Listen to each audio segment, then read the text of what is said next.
Que subir? Tel est le credo de notre intervenant qui s'apprête justement à intervenir. Ça tombe bien puisqu'il est visionnaire dans un domaine devenu stratégique, l'intelligence économique. Merci d'accueillir Nicolas Moinet. Sous vos applaudissements, Nicolas, bienvenue.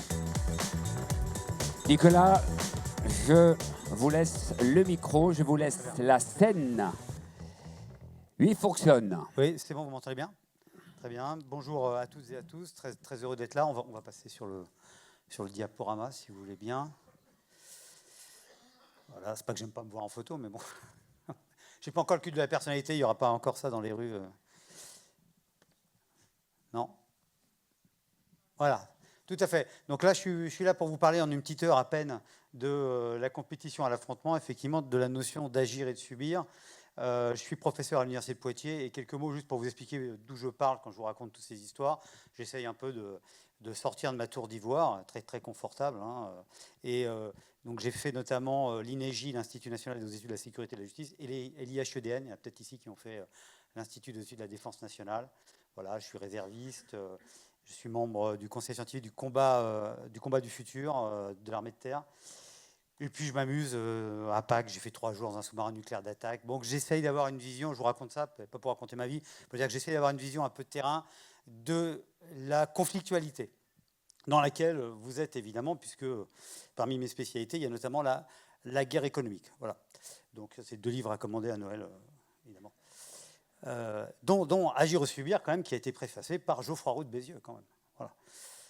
Puisque c'est un livre sur l'esprit commando, et que Geoffroy Roux de Bézieux, comme vous le savez, avait fait les commandos marines. Voilà, moi je vais commencer par... Moi j'aime bien les petites histoires, ou les grandes histoires. Une histoire que vous connaissez tous, plus ou moins. Il ne s'agit pas de débat de la voiture électrique, ce n'est pas la question. Moi je suis un grand lecteur des Échos, je ne sais pas pour vous, tous les jours je fais ma petite revue de presse. Donc en 2008, vous avez des articles dans les Échos. Bientôt la déferlante des standards Made in China, 500 000 voitures électriques, 250% de progression des Chinois dans les postes à responsabilité au sein de l'ISO. 2008, la voiture électrique, ce n'est pas un sujet, hein, à part en Poitou-Charentes, où je suis avec la Miat Ségolène Royal, qui a été une grande réussite industrielle, comme vous le savez, pour ceux qui connaissent un peu. Mais à part ça, bon, la voiture électrique, bon, voilà, c'est pas un sujet. Ça, c'est dans les Échos, hein, donc c'est pour ça que j'ai mis que ceux qui ont des yeux voient. Donc le temps passe, tranquillou. Et puis la Chine réunit son groupe qui s'appelle 16+1, enfin qu'on appelle 16+1, c'est pas eux qui l'appellent comme ça. Tiens, j'ai appris d'ailleurs, je fais une parenthèse, comment les Chinois appelaient la France. Moi, je ne savais pas. Alors, j'ai oublié le nom chinois, je n'ai pas fait de chinois, mais la traduction, je ne sais pas si vous le savez, c'est le pays du droit. Parce que nous, on est tous des juristes, en fait, donc le droit. Donc c'est pour ça d'ailleurs qu'on perd la guerre économique, parce que nous, on suit les règles, alors que les autres ne les suivent pas, à commencer par les Allemands ou d'autres. Voilà, donc ça, c'était intéressant, c'est une parenthèse. Donc la Chine réunit son groupe 16+1, à qui, donc 16+1, les 16 pays, c'est des pays de l'Union européenne ou de l'Europe, hors UE, voilà, sur lesquels elle pèse, parce que les nouvelles routes de la soie, investissement, vous savez, ils financent des autoroutes, des ports, etc., que les autres ne peuvent pas rembourser. Donc après, ils sont obligés, évidemment, de faire acte d'allégeance à la Chine ou de leur céder des territoires pour des futures bases militaires qui ne vont pas tarder à s'installer, comme il y a des bases américaines en Europe, comme vous le savez. 50 000 militaires américains en Europe, hein, quand même. Hein. Donc, le groupe 16+1, pour faire quoi? Pour appuyer le vote, avec d'autres pays, bien sûr, de l'UE, comme les pays du nord de l'Europe, l'interdiction des véhicules thermiques en 2035. On peut être d'accord ou pas, on ne rentre pas dans la question, c'est de la stratégie. Évidemment, qui est prêt pour ça? La Chine. Qui est prêt pour ça? La Chine. Même si Maroš Šefčovič, qui aujourd'hui est le commissaire en charge de la sécurité économique, était alors vice-président de l'Union énergétique, avait dit l'Europe a toutes les cartes en main pour devenir le leader mondial de la batterie électrique. On sait aujourd'hui qu'il s'est un peu trompé. Donc il a eu une promotion, bien sûr. Donc la voiture électrique va rentrer, bien sûr, d'abord par les loueurs de voitures, en Corse notamment. Il y a des voitures électriques. Ceux qui ont essayé se sont bien amusés pour trouver des bornes de recharge. Et puis à l'époque, hein, bien sûr, ça évolue très vite. Voilà, il y a eu quelques alertes, attention quand même à la mainmise de la Chine, oui, Challenge par exemple. Voilà, bon, quelques alertes aussi sur le côté pas toujours écolo, même si on discutait, il y a bien sûr un côté écolo, bien sûr, à la voiture électrique. Tout dépend comment l'électricité est produite. Si elle est produite en France avec le nucléaire, oui. Si elle est produite dans les centrales à charbon, on peut discuter. Voilà, mais bon, bref. Donc, faute de stratégie, qu'est-ce qu'on fait quand on n'a pas de stratégie? On suit, en fait. On court après. Hein, vous savez, c'est fatigant de courir après quelque chose, hein, surtout quand il va plus vite que vous. Donc, la France va essayer de courtiser le chinois BYD, qui est l'un des principaux constructeurs chinois, mais il y en a 500 des constructeurs chinois de voitures électriques. Bon, finalement, bizarrement, BYD préfère la Hongrie, c'est étonnant, de Viktor Orban, ce qui fait que d'ailleurs, tous les quotas sur les voitures électriques chinoises vont avoir peu d'effet, puisqu'elles ne seront plus chinoises, elles seront made in Europe by China, en Hongrie. Et les batteries électriques, comme vous le savez, ça ne va pas être une grande réussite, parce qu'on se rend compte finalement les Chinois, ils ne savent pas que copier, même s'ils savent bien le faire, ils savent aussi innover, donc ils sont très en avance. Donc c'est pas aussi simple que ça de les rappeler. Et le patron de Renault, Luca Di Meo, va dire, eh bien, il faut dealer avec la Chine. Voilà. Ce qui, lorsqu'on connaît l'histoire de la Chine, et notamment les guerres de l'opium, n'est pas un terme très, très bien choisi. Mais bon, admettons, on n'a rien dealé du tout. Ils vont nous vendre les voitures, c'est tout. Hein, voilà. Et alors, ils vont en plus nous faire remarquer que c'est eux qui détiennent ce qu'on appelle les terres rares, qui ne sont pas rares d'ailleurs, mais enfin, les métaux stratégiques, les minerais, etc. Et que s'ils veulent nous les donner, ils nous les donnent. S'ils ne veulent pas nous les donner, ils ne nous les donnent pas. Et vous avez vu qu'ils viennent d'étendre, c'était il y a 2 jours dans les Échos notamment, l'extraterritorialité chinoise. C'est-à-dire que si on a un produit européen avec des matériaux chinois, ils pourront éventuellement agir, voire nous interdire de le commercialiser si bon leur semble. Voilà. Outre tous les côtés, bien sûr, de prix, de tarifs, de délai de livraison, bon, enfin ça, les stratégies classiques. Voilà, donc ça c'est très récent, hein, c'était le 11 octobre, vous voyez, le chantage chinois. Alors chaque fois, nous on découvre le rapport de force. Hein, on passe sur les pays du droit, les pays des bisounours un peu. Hein. Ah mon Dieu, un rapport de force, voilà. Bon, il faut ouvrir un livre d'histoire, on va en trouver des rapports de force. Hein. Voilà. Et puis alors, les cartes, c'est bien aussi. Il y a l'histoire, mais il y a la géographie. Donc les cartes, quand on regarde les possessions, les parts que la Chine possède dans les ports, les principaux ports européens. Alors quand c'est en rouge, c'est qu'il y a plus de 50%. Donc on a, alors le Pirée, c'était connu, mais enfin on a aussi Hambourg, Rotterdam, Barcelone, Valence, Gênes, Trieste. Ça appartient en partie ou en grande partie à des fonds chinois. Voilà.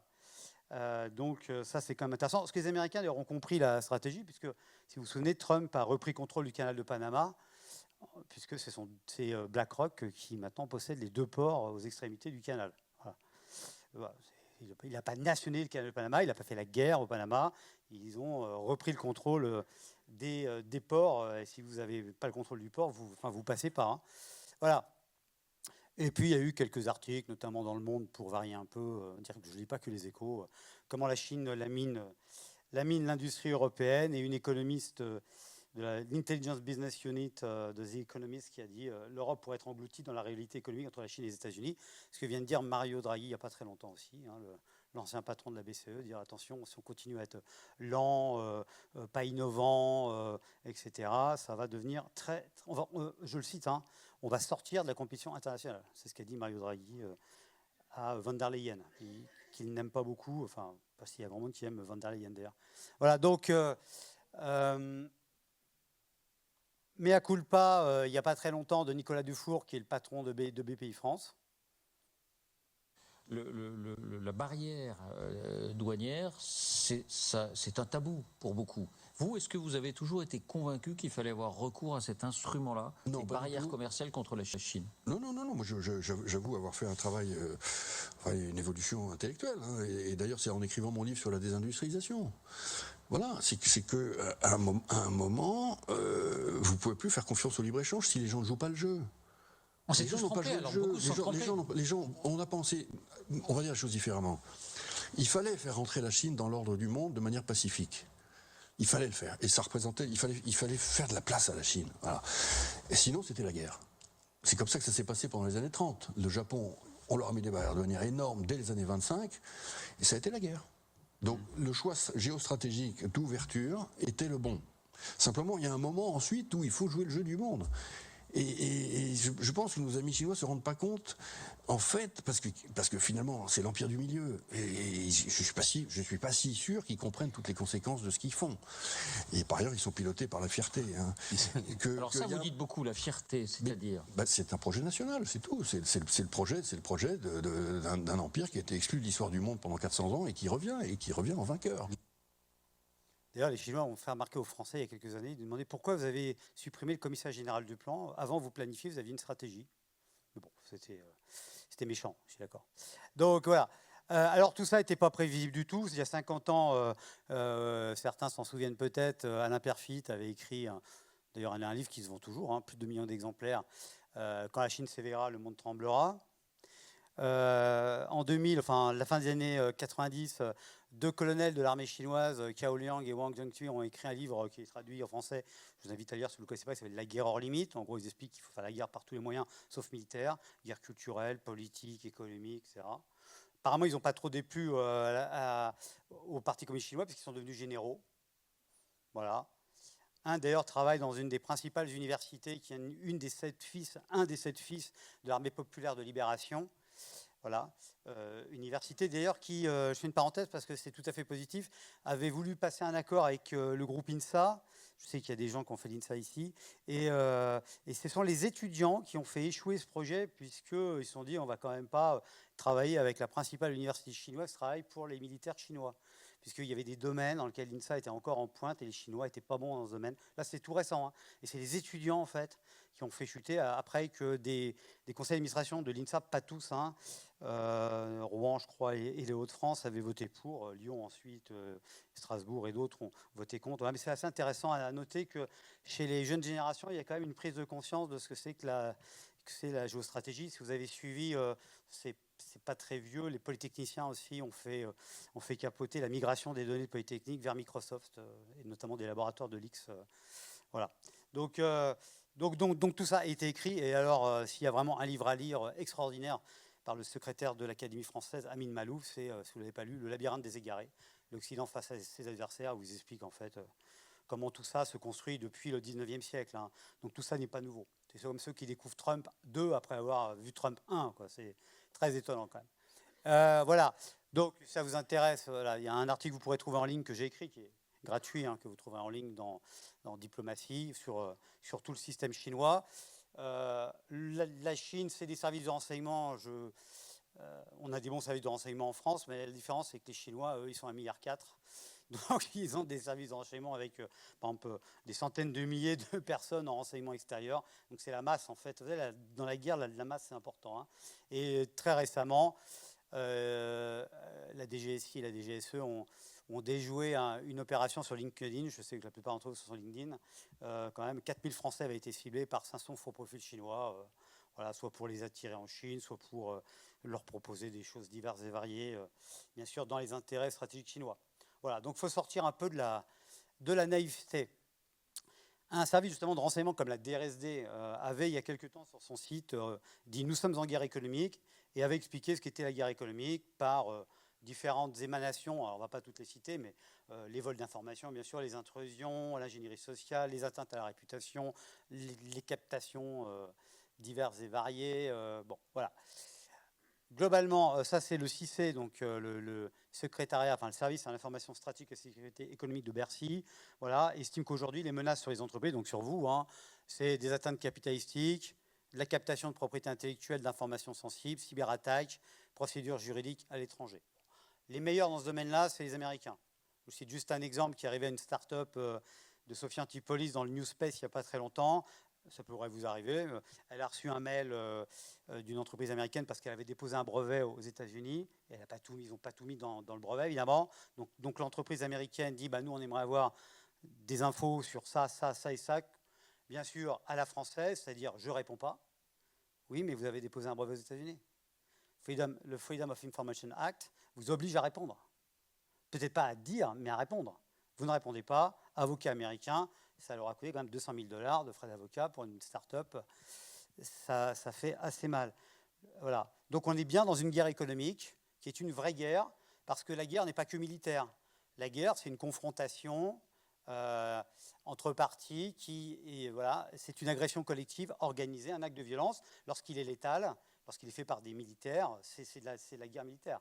Ça peut être une guerre cyber, ça peut être une guerre économique. Voilà. Donc cette guerre économique, elle existe. Et elle ne touche pas... alors, en France, on commence à s'y mettre. Il y a eu un rapport en 2025 de l'Assemblée nationale sur la guerre économique. C'est la première fois que, en fait, un député, enfin, l'Assemblée nationale parle de guerre économique. Il y avait eu des rapports précédemment au Sénat. Et si vous ne me croyez pas, lisez cet ouvrage, je ne vais pas vous le raconter, extraordinaire. C'est vendu juste à 3 millions d'exemplaires, qui s'appelle Les confessions d'un assassin économique. Et John Perkins, il vous explique comment son job était justement de tricher sur les analyses à destination de la Banque mondiale pour qu'il y ait des financements de certaines infrastructures de pays, par exemple des ports au Panama, des hôpitaux, des routes, et comment ensuite, bien sûr, c'était les entreprises américaines qui gagnaient. Et si le pays se rebellait, notamment les pays, c'est arrivé d'Amérique latine, d'Amérique centrale, à ce moment-là, ils envoyaient la force armée, ou ils faisaient des coups d'État, ou des accidents de voiture ou d'avion. Voilà, c'est lui qui le raconte, hein, c'est pas moi. Les Américains, ils ont mis en place un système qui est hyper puissant, dans lequel on est complètement verrouillé en ce moment. Il faut essayer de s'en sortir. Un triple système qui est fondé sur l'innovation, avec des grandes agences, bien sûr, que vous connaissez tous, les universités américaines et les fonds de pension et les fonds d'investissement, ce qui est leur grande force, évidemment. Tout le système d'intelligence américain, donc service de renseignement au sens large. Je vous rappelle quand même des ordres de grandeur, hein, rapport de 1 à 5 de population avec les États-Unis. Hein. Les moyens français dans le renseignement, c'est à la louche 3 milliards d'euros, hein, pour un budget de la défense de 60 milliards, pour faire simple. Les États-Unis, rien que le renseignement, bon, le militaire américain, vous le savez, le Pentagone, c'est 1000 milliards, mais le renseignement, c'est 91 milliards. C'est 150 000 personnes. Que font-ils? Que font-ils? Voilà. Ils font du militaire, mais ils ne font pas que du militaire. Ils font beaucoup d'économique, évidemment. Et puis tout le système, évidemment, d'influence. Ouh là là, je vais beaucoup trop vite, excusez-moi. Hop. Tout le système d'influence, voilà, je suis là, excusez-moi, voilà, avec les universités américaines, les think tanks, tout ce qu'on appelle le soft power. Donc ils ont un système global qui essaye d'imiter les Chinois. Et ils ont, ça c'est important, une doctrine. C'est-à-dire qu'ils ont une doctrine de puissance. Ils veulent devenir puissants. Vous avez vu la présentation du CIC, je suis tout à fait d'accord sur la guerre commerciale n'est qu'une phase de la guerre économique. Elle va s'arrêter, la guerre commerciale. Et la guerre économique, elle va être permanente. Et elle n'est pas que économique dans le sens transaction entre entreprises. Quand Trump va au Japon, il y a eu des articles aussi qui étaient passés assez inaperçus. Au début de son mandat, de son deuxième mandat, il va voir les Japonais, il dit écoutez, on a 55 000 militaires américains, on a 9 bases chez vous, soit on les enlève et là, bon courage avec la Chine, soit vous investissez 1000 milliards de dollars aux États-Unis. Vous avez vu, ils ont baissé les impôts et ils disent maintenant, il y a des droits de douane importants, si vous voulez qu'il n'y ait pas de droits de douane, vous créez votre entreprise aux États-Unis. Donc ça, c'est la guerre économique multichamp. C'est-à-dire que le militaire vient soutenir l'économique, vient soutenir le financier, le commercial, etc. Donc ils ont une doctrine, voilà, qui mêle la géopolitique avec le monde économique, et les entreprises, évidemment, sont impactées par ça. Hein. Si vous êtes dans les cibles centrales de la doctrine américaine, votre entreprise sera attaquée et rachetée. Voilà, je vous donnerai un exemple tout à l'heure. Donc, tout ça pour dire, il faut changer de paradigme stratégique, hein, de manière de voir les choses. Ça, je passe, voilà, hop. Le paradigme sur lequel on a tous été structurés, habitués, hein, et moi le premier, c'est tant de paix, tant de crise, tant de guerre. Ça, c'est terminé. Il y a un auteur britannique, livre très lu au Royaume-Uni, qui n'a pas été traduit en France, il n'est pas vieux, hein, ça s'appelle The Weaponization of Everything. Tout devient une arme. Voilà. Donc ça, c'est terminé. Aujourd'hui, la grille de lecture qui a été proposée par le chef d'état-major des armées, mais qui n'est pas valable que pour le monde des armées, puisque tout est interpénétré maintenant, c'est ne plus penser en temps de paix, temps de crise, temps de guerre, mais en compétition, contestation, affrontement. Il faut penser en termes de système. Alors évidemment, quand on parle de manière linéaire. Donc on dit compétition, contestation, affrontement, mais je pourrais changer en permanence. Je pourrais dire affrontement, contestation, compétition, etc., etc. Parce que c'est des états permanents qui interagissent. Voilà. L'affrontement, vous aurez les diapos, bien sûr, si vous les voulez. C'est simple. Ce qu'il faut retenir, c'est une chose, c'est détruire. Voilà, je détruis un avantage, ça peut être une personne, ça peut être un actif stratégique, ça peut être ce qu'on veut. Et dans ce domaine-là, le rôle de l'immatériel est de plus en plus important. La guerre majeure dans l'affrontement aujourd'hui, et ça peut impacter toutes les entreprises, même des petites, c'est la guerre sur les puces électroniques entre la Chine et les États-Unis, qui a été lancée par Trump dans son premier mandat. En 2022, aux États-Unis, Trump n'était pas encore revenu, le livre de l'année pour le Financial Times et le New York Times, c'est Chip War, la guerre des semi-conducteurs.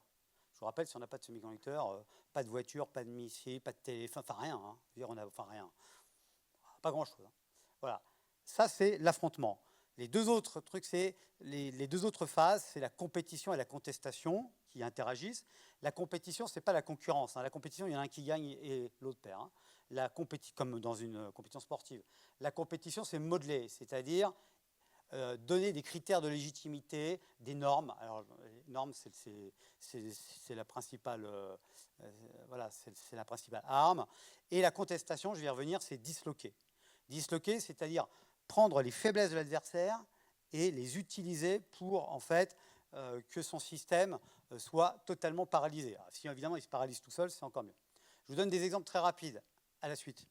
Il m'en reste encore 10 minutes, non? Je vous vois faire des grimaces depuis tout à l'heure. Non, d'accord, c'est naturel. Non, je pensais que c'était sur le temps. Alors, vous êtes dans la BITD, il y a des PME dans la BITD, l'énorme ITAR, vous le savez, fait que n'importe quel système avec un composant américain peut ne pas être utilisable si les États-Unis décident que vous ne l'utilisiez pas. D'où la dépense aujourd'hui, notamment des Européens, au F-35. Voilà. Donc, vous gagnez, vous vendez de l'armement, mais en même temps, vous créez une dépendance politique et géopolitique. Et tout s'interpénètre, en fait. Hein. D'accord ?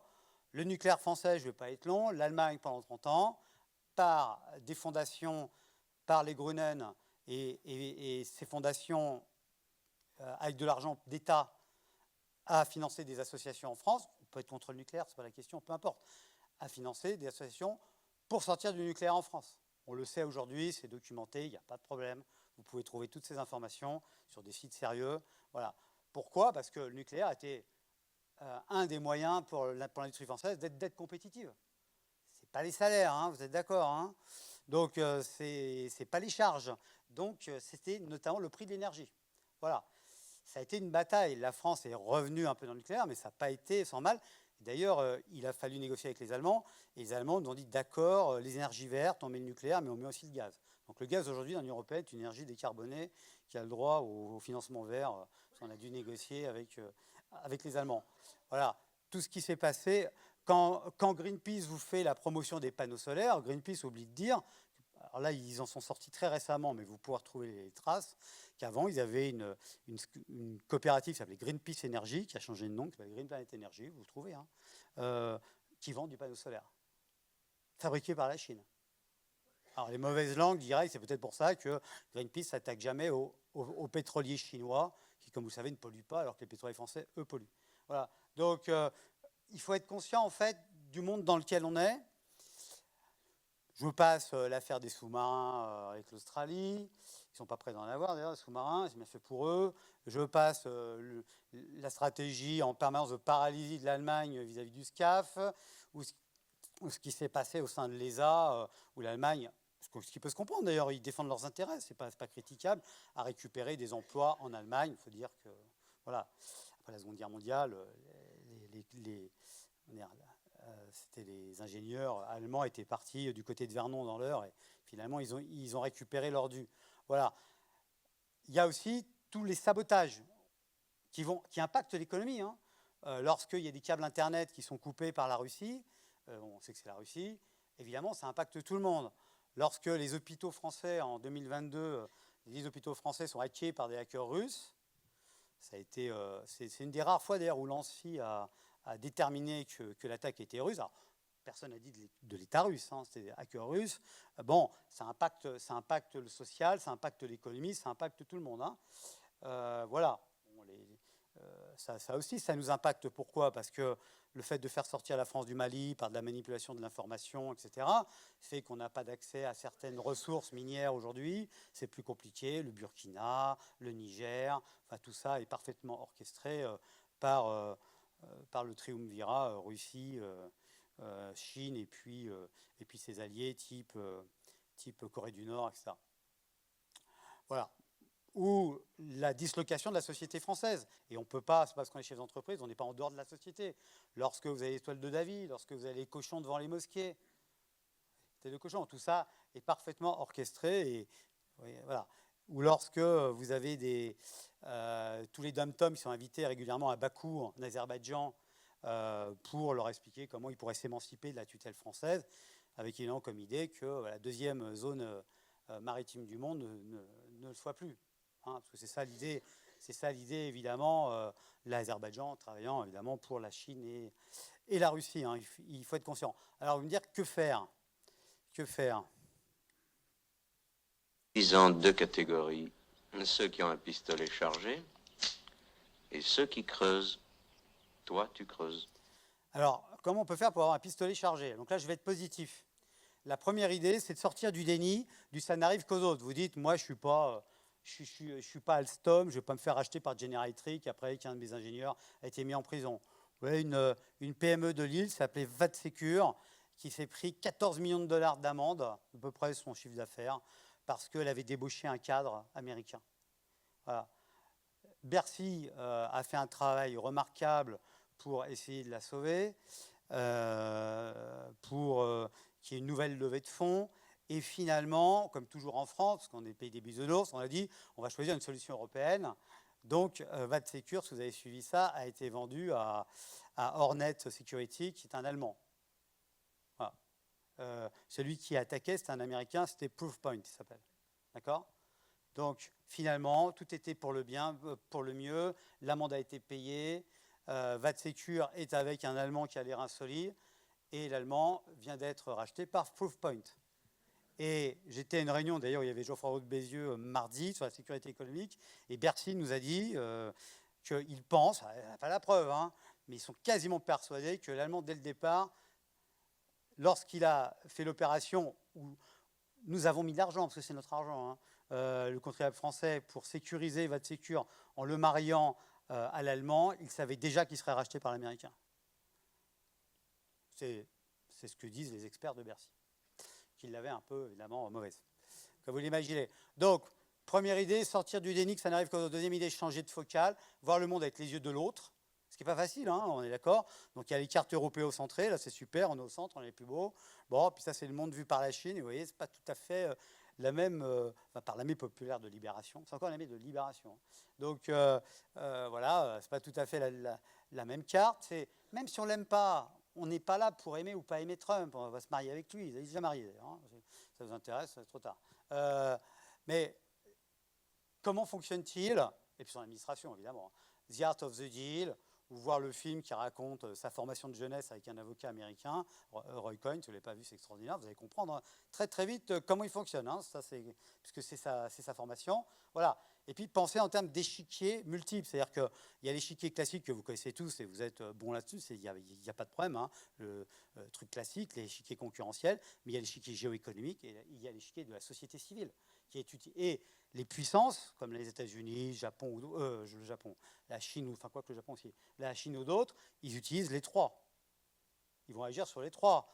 Lorsque L214 fait des manifestations, alors je ne parle pas du militant d'L214, on a le droit d'être antispéciste, on a le droit d'être vegan, ce n'est pas la question.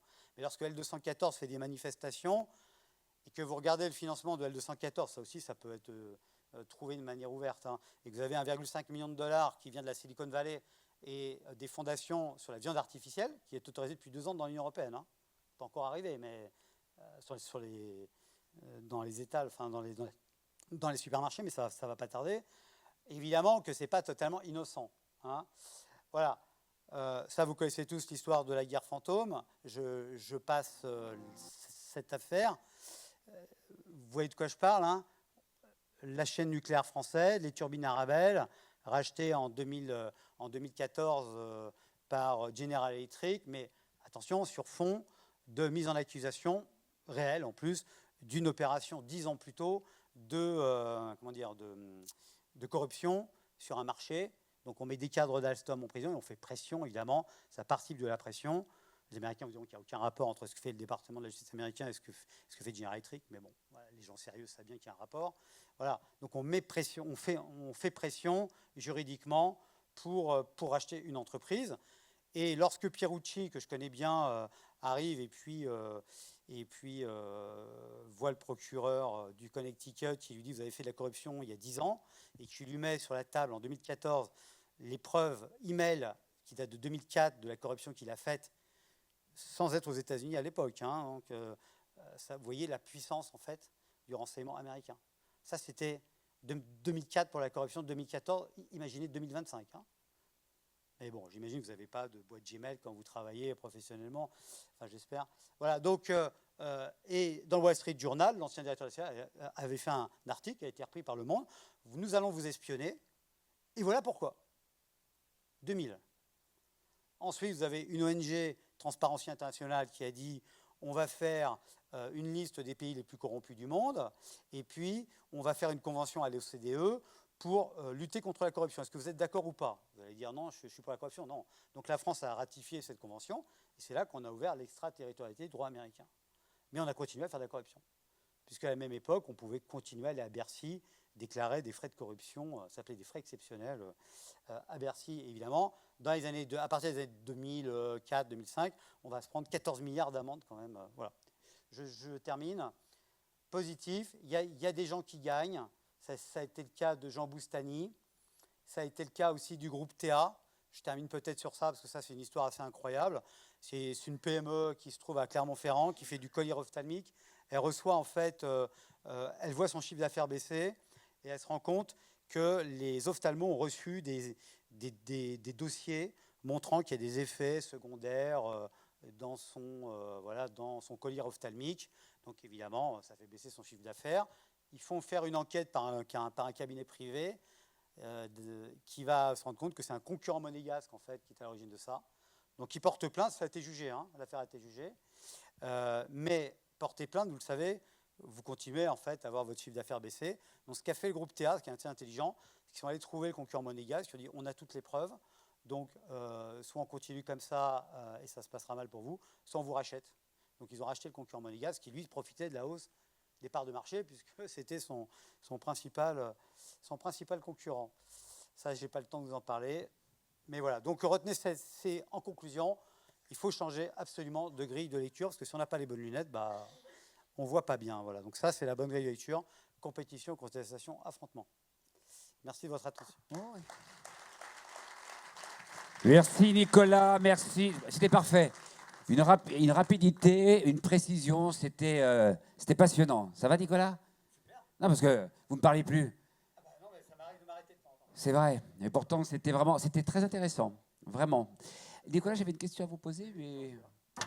Tenez, regardez, un micro. Après tout ce que vous connaissez, à travers votre expérience, votre grande expérience, votre expertise, et la vie dans tout ça, vous la voyez comment? Ça, c'est dur, ça. Hein. Ah ben voilà, allez, un quart d'heure, on y va.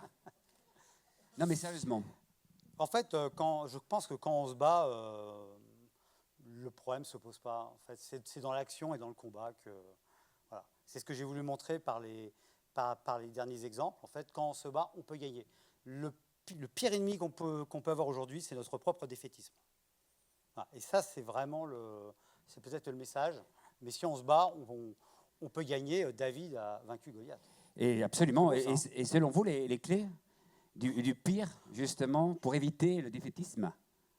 Pour éviter le défaitisme, ouais, les clés qui peuvent être utiles, et quoi qu'il en soit, qui vont c'est nous mettre être en avant utiles. les réussites, déjà. Ouais.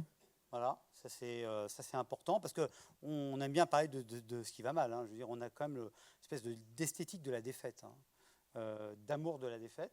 Donc c'est mettre en avant ce qui va bien, et puis c'est aussi se parler, communiquer. Voilà. Et je pense que plus les gens se parlent, plus ils sont en connivence, mais c'est le cas, je pense, ici. En fait, plus ce goût du combat collectif, oui, quand je dis combat, c'est combat collectif, en fait, il se développe. Par contre, si on reste isolé, là, c'est comme dans l'armée, celui qui reste planqué derrière un arbre, ça finit mal en général. Voilà. Et surtout, restons et soyons positifs. Pensons positif le Soyons plus réalistes. possible. Moi, je dis surtout, soyons réalistes. Bon, bah, écoutez, Ouais, ouais. alors je sais quoi. Parce que Et si c'est- surtout, Parce que souvent, positif, soyons c'est- réalistes. Voilà, faut pas que ce soit le déni. On vous applaudit bien fort, Merci. Nicolas Moinet, merci beaucoup.